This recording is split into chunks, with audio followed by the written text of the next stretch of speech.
नमस्कार मित्रों, यह मेरे लिए हर्ष का विषय है कि सत्यवचन कार्यक्रम की अध्ययन श्रृंखला में मैं आप सबका स्वागत करूं। ये कार्यक्रम मेरे व्यक्तिगत जीवन के लिए एक आशीष का विषय है और मैं विश्वास करता हूं कि ये आपके लिए भी आशीष का कारण होगा। पवित्र शास्त्र बाइबल मानव जीवन की हर एक समस्या के हल पर चर्चा करती है। मनुष्य की एक सबसे बड़ी समस्या है कि वह पापी है और विश्वास योग्य नहीं है। क्या एक पापी मनुष्य के साथ पवित्र परमेश्वर संगति कर सकता है? पवित्र शास्त्र बाइबल कहती है परमेश्वर विश्वास योग्य है, पर किन के लिए? हम मनुष्यों के लिए दोस्तों।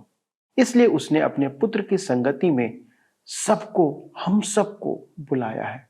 वह हमें साझेदारी के लिए आह्वान करता है। वो चाहता है कि हम उसके साथ पार्टनर बन जाएं, उसके झुंड में शामिल हो जाएं।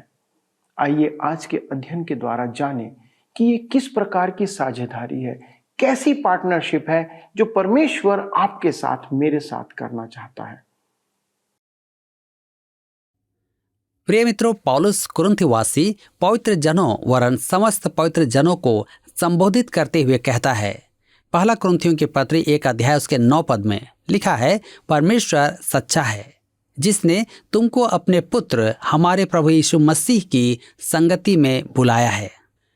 मित्रों, आप ध्यान दे रहे होंगे कि पत्री के इस भाग में लगभग प्रत्येक पद में प्रभु यीशु मसीह आ रहा है। हर एक पद में तो नहीं, परंतु 9 पदों में 9 बार प्रभु यीशु मसीह का संदर्भ आया है। अतः स्पष्ट है कि पौलुस प्रभु यीशु मसीह के व्यक्तित्व पर बल दे रहा है। यहाँ प्रभु यीशु के नाम का विस्तृत रूप प्रदान किया गया है। अपने पुत्र हमारे प्रभु यीशु मसीह की संगति में बुलाया है।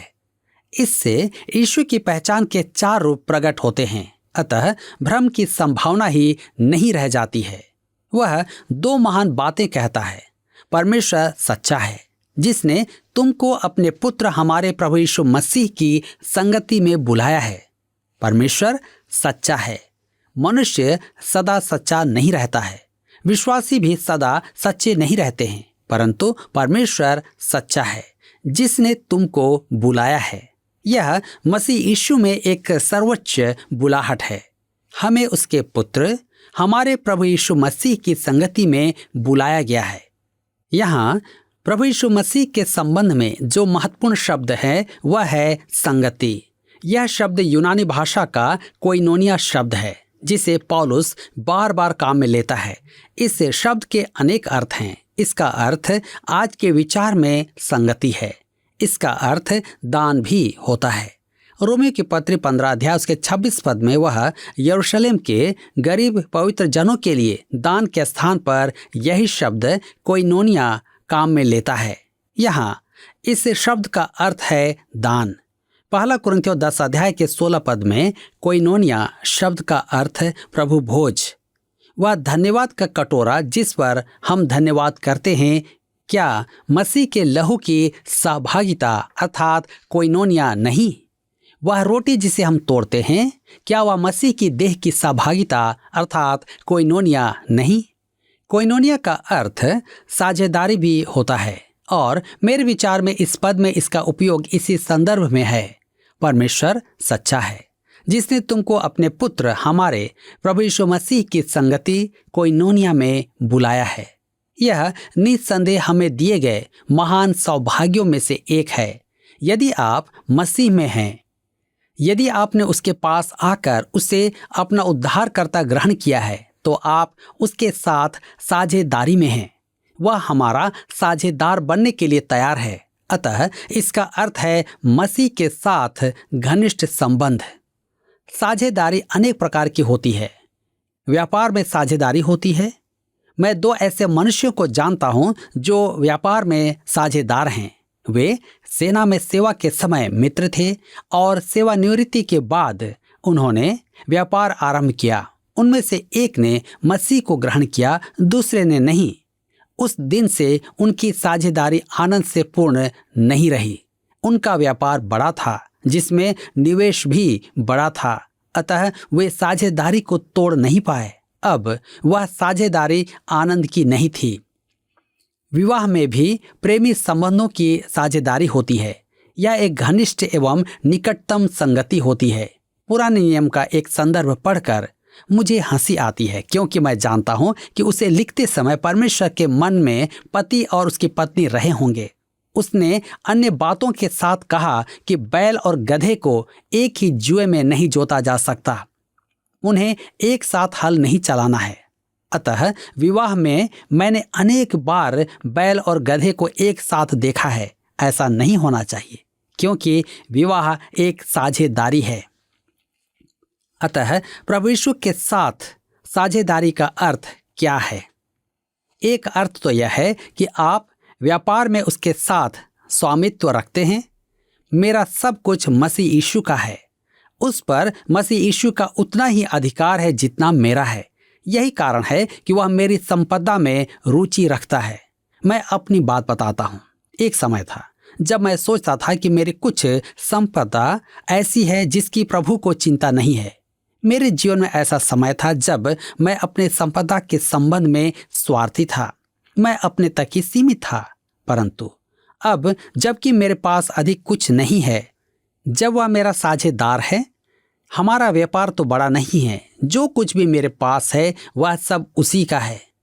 डॉक्टर बर्नर्ड मैगी कहते हैं, मेरे पास एक शानदार कार है क्योंकि किसी दुकानदार ने मुझे सहायता देकर वह कार खरीदवाई है।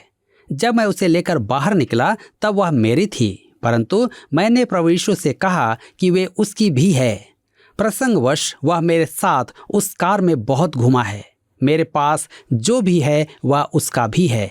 मैं उसे अपने घर के लिए धन्यवाद देता हूँ। मैं उसे घर संभालने के लिए धन्यवाद देता हूँ, क्योंकि वह उसका भी तो है। मेरा सब कुछ उसका ही है। विवाह की साझेदारी के अनेक अर्थ हैं। इसका एक अर्थ है दोनों पक्षों की रुचि। मैं प्रभु यीशु के साथ ऐसी साझेदारी में भी हूँ। इसका अर्थ है कि मसीह मेरी चिंता करता है और मैं उसके बारे में सोचता हूँ। यह बहुत ऊंची बात है। हमें एक दूसरे के लिए मन में भक्ति भाव भी है। उसके संसाधन मेरे हैं और मेरे संसाधन उसके हैं। उसे मुझसे तो अधिक प्राप्ति नहीं होती है, परंतु वह मेरा स्वामी है। मैंने अपनी देह उसे समर्पित कर दी है। इसके कारण मुझे अनेक प्रश्नों के उत्तर प्राप्त होते हैं जो मेरे कहीं जाने और कोई काम करने के संबंध में होते हैं।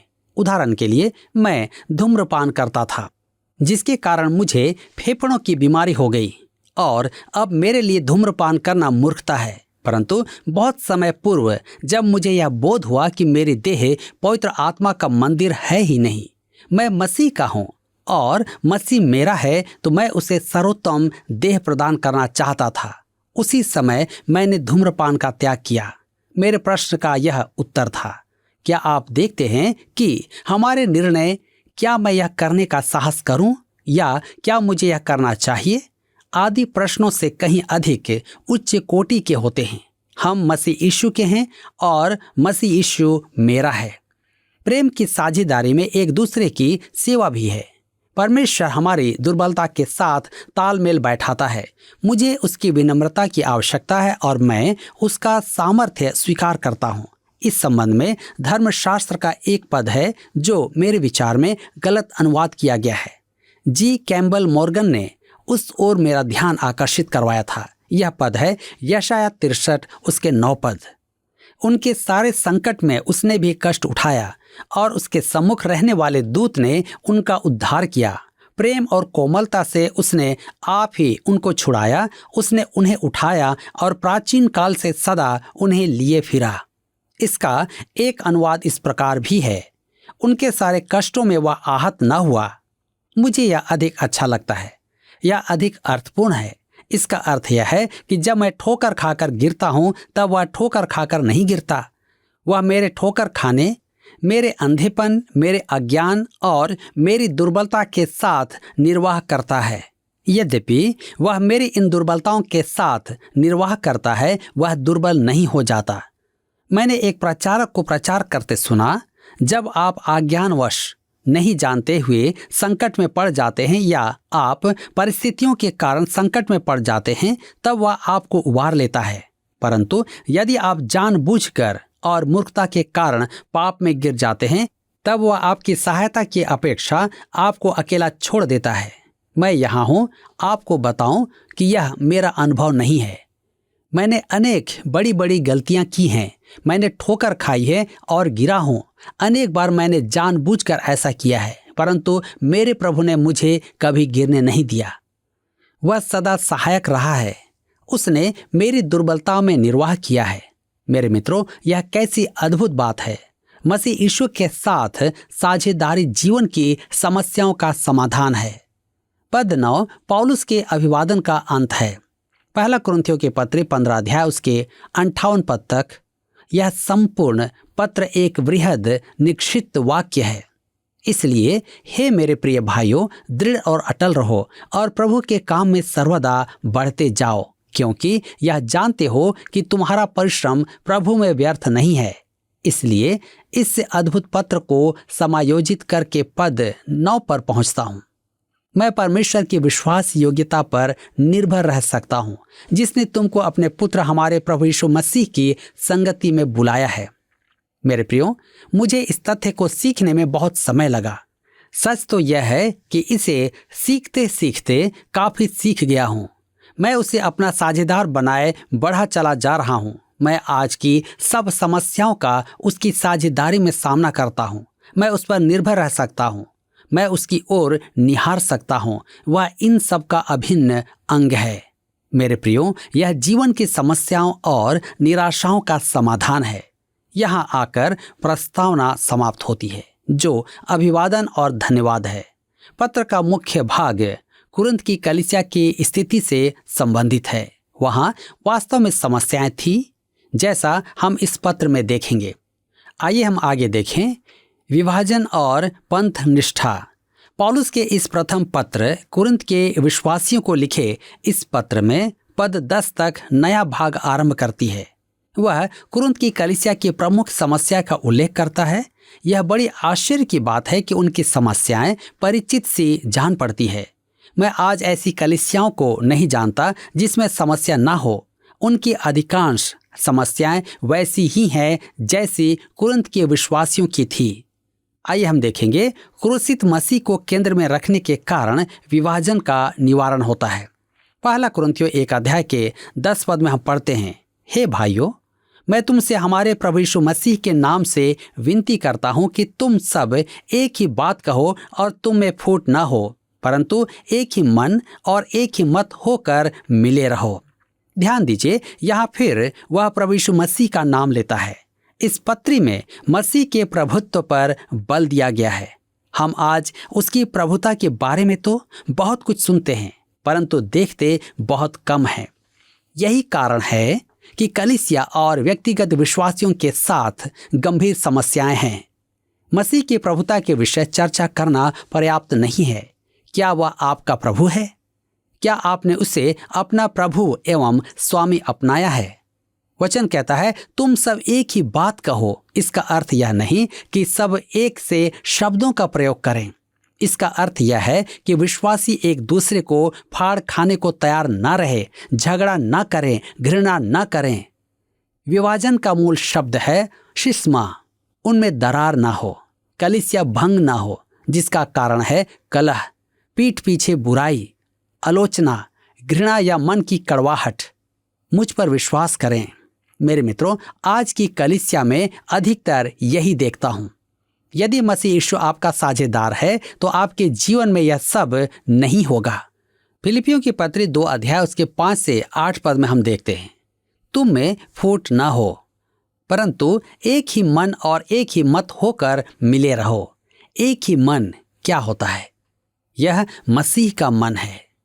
पहला कुरिन्थियों की पत्री 1 अध्याय उसके 11 पद में हम पढ़ते हैं, क्योंकि हे मेरे भाइयों, खलोए के घराने के लोगों ने मुझे तुम्हारे विषय में बताया है कि तुम में झगड़े हो रहे हैं। यहाँ झगड़े का मूल शब्द है एरिस। एरिस कलह और झगड़े की देवी थी। कुरिन्थ की कलीसिया में झगड़े, कलह, विभाजन, वाद विवाद आदि थे। पौलुस को यह समाचार सीधा प्राप्त हुआ था और वह समाचार लाने वाले का नाम भी लिखता है, खलोए। मेरे मित्रों, यदि आप किसी पर दोष लगाना चाहते हैं तो अपना नाम बताएं, जैसे खलोए ने लिखा था। जब मैंने आरंभ में परमेश्वर की सेवा संभाली थी तब एक व्यक्ति मेरे पास आया और कहने लगा, मैं आपको यहाँ की परिस्थिति बताना चाहता हूँ। उसने मुझे एक पुरुष के बारे में कुछ बताया और मेरा विश्वास कीजिए कि वह बात अच्छी नहीं थी। वह चाहता था कि मैं इस विषय में कुछ करूं। उसने कहा, आपको यह विषय समिति के समक्ष रखनी है। यदि वे इसके लिए निर्णय न ले पाएं तो आप इसे कलीसिया के समक्ष रखिए। मैंने कहा, सर्वथा सही है, ऐसा ही होना चाहिए। आप किस दिन रात में आ सकते हैं? उसने कहा, ओह, मैं आना नहीं चाहता। आप सेवक हैं और आपको इसके विषय में कुछ करना चाहिए। मैंने कहा, आपका कहना सही है, मुझे ही कुछ करना होगा। सेवक तो मैं ही हूं, तथापि आपको वहां उपस्थित होकर यह मुद्दा उठाना होगा। उसने कहा, ओह, मैं ऐसा नहीं करूंगा। अतः मैंने उससे कहा, यदि आप मुद्दे पर हस्ताक्षर नहीं करेंगे तो हम उसे भूल जाएंगे। और हम वास्तव में उस विषय को भूल गए, क्योंकि उस पर उसका नाम नहीं था। हमें कुरिन्थ के खलोए को सराहना चाहिए, क्योंकि उसने ज्यों का त्यों समाचार सुनाया था। वह खुलकर सामने आया था और कहा, हमारी कलीसिया में समस्याएं हैं, घोर समस्याएं हैं, और उनका समाधान अति आवश्यक है। मेरे मित्रों, कलीसिया में पाप हो तो वह कैंसर के समान है, उसका निवारण अवश्य है। जब मुझे चर्म रोग था तब मुझे डॉक्टर के पास जाना पड़ा।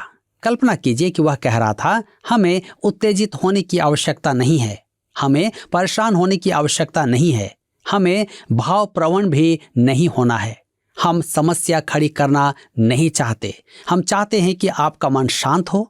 अतः मैं इस जगह कुछ पाउडर डालूंगा और सब ठीक हो जाएगा।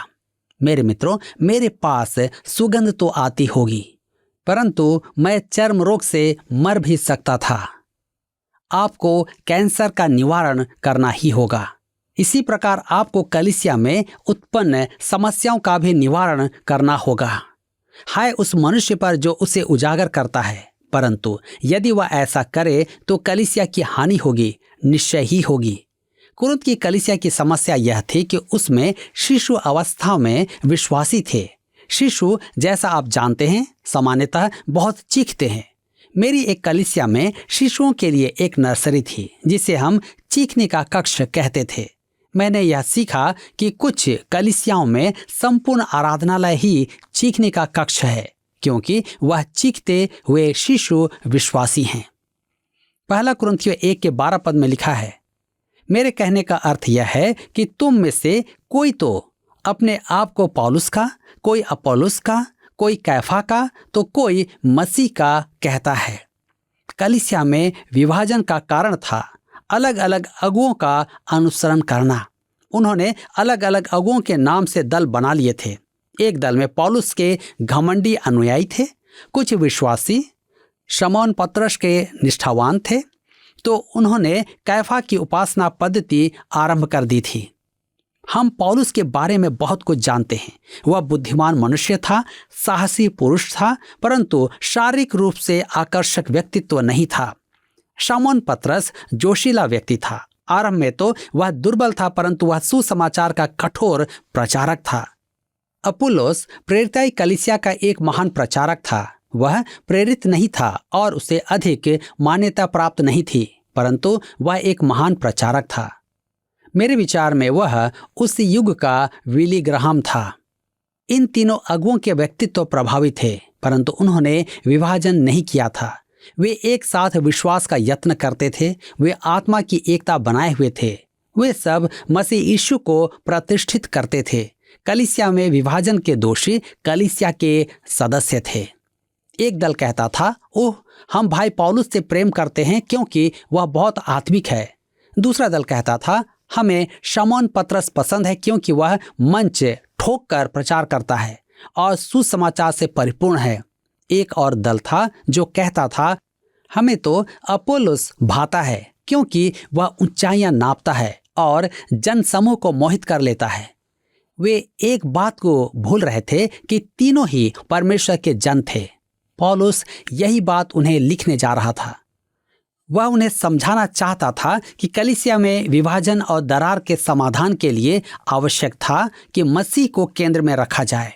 मेरे मित्रों, जब तक स्त्री पुरुष मसीह के पास न आए तब तक समाधान नहीं होगा।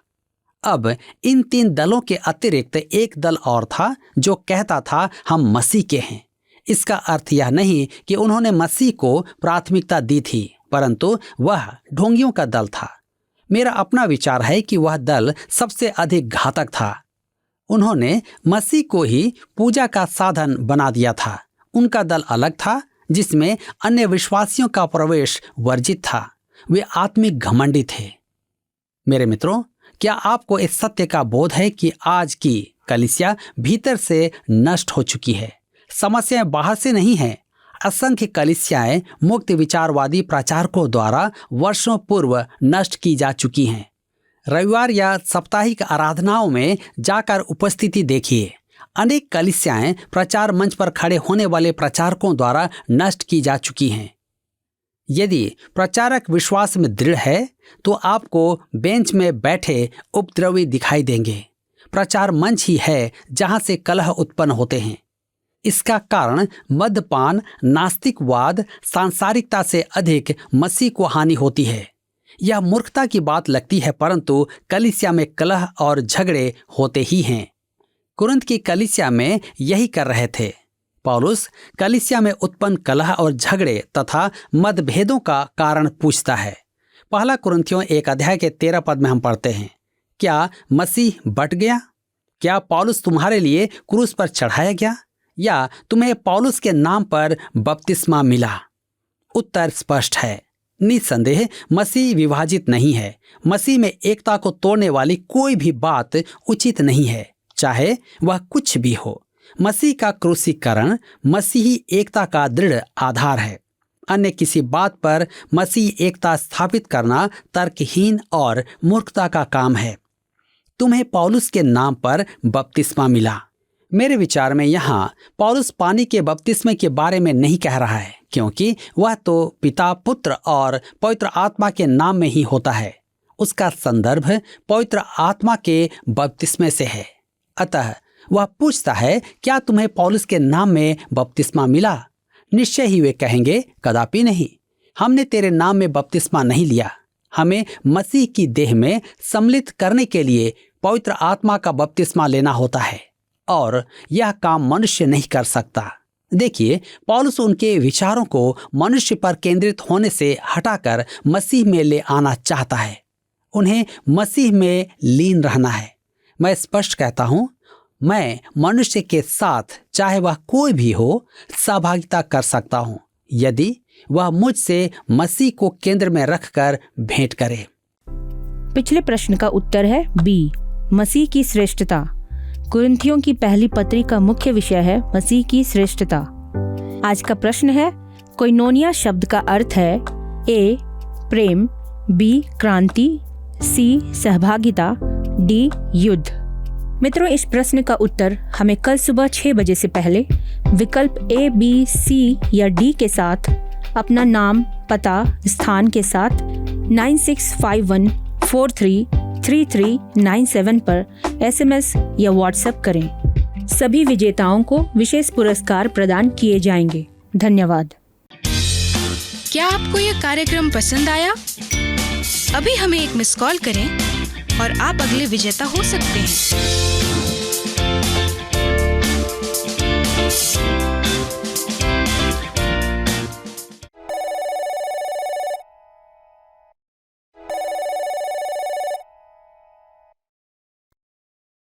दोस्तों, ये कितनी अद्भुत बात है कि परमेश्वर हमारी कमजोरियों में भी हमारे साथ समायोजन करता है या समायोजित हो जाता है। हम अपनी योग्यता के अनुसार किसी भी रीति से परमेश्वर के साथ संगति नहीं कर सकते, और हमारी स्थिति के अनुसार परमेश्वर भी हमारे साथ संगति नहीं कर सकता दोस्तों। लेकिन मसीह यीशु के बलिदान के द्वारा परमेश्वर हमारे साथ हमारी निर्बलताओं में भी हमारे साथ संगति करने के लिए साझेदारी करने के मार्ग को तैयार कर चुका है, तथा कुरिन्थ की कलीसिया के द्वारा उन संभावनाओं को हमें प्रकट करता है कि वह कैसे विश्वास योग्य या कैसा विश्वास योग्य परमेश्वर है। और मित्रों, जो विवाद कुरिन्थ की कलीसिया में था, आज की कलीसिया से अपेक्षित नहीं है। इसलिए हम पर यह प्रकट किया गया है या हम पर प्रकट किया जा रहा है, क्योंकि मसीह बट नहीं गया, वो एक है और हम सब उसमें एक हैं। हम मेल के लिए बुलाए गए हैं, एक दूसरे के साथ सहभागिता के लिए बुलाए गए हैं, एक दूसरे के साथ चलने के लिए बुलाए गए हैं। आइए हम निरंतर मेल के लिए और मेल में बढ़ते जाएं और एक ही मन और एक ही चित्त होकर और एक ही विश्वास में होकर परमेश्वर के साथ चलते रहें। आइए हम प्रार्थना करें और विश्वास के साथ ये विनती करें कि प्रभु हमारे अंदर भी वही मसीही एकता उत्पन्न करे जिसकी आज हम सबको आवश्यकता है। आइए प्रार्थना करें। हमारे स्वर्गीय पिता, प्रभु यीशु के नाम से हम आपके सन्मुख आकर धन्यवाद देते हैं कि प्रभु हमारा मसीह बटा नहीं, वो एक है, हमारा विश्वास एक है और हम सब मसीह यीशु में एक हैं प्रभु। लेकिन आज हम अपने जीवन में, परिवारों में, कलीसियाओं में, दोस्तों के बीच, पति पत्नी के बीच हर स्थान पर अलगाव को देखते हैं प्रभु। लोगों के बीच में एक चित्त एक मन होने की बातें नहीं है प्रभु। हम आज आपसे विनती करते हैं कि वही मसीही एकता आप हमारे जीवनों में उंडेलें प्रभु। अनुग्रह करें कि हम एक दूसरे के साथ सहभागिता में बढ़ते जाएं, क्योंकि यदि आपने हमें मसीह में चुना है, मसीह में एक किया है, तो हमें भी एक दूसरे के साथ एकता में बने रहना है। बहुत सी बार हमारा मन, हमारा हृदय, ऐसी भावनाएं हैं प्रभु जो हमारे बीच में दरार उत्पन्न करती हैं। लेकिन अनुग्रह करें कि हम उन सब बातों से ऊपर उठकर आपके साथ, हमारे सभी भाइयों और बहनों के साथ एक सहभागिता में आने पाएं। धन्यवाद के साथ विनती यीशु के नाम से मांगते हैं, आमीन। अगले प्रसारण में इस अद्भुत अध्ययन को हम आगे बढ़ाएंगे। तब तक मसीही एकता में हम सब के साथ, एक दूसरे के साथ बने रहें। प्रभु आपको आशीष दे। धन्यवाद।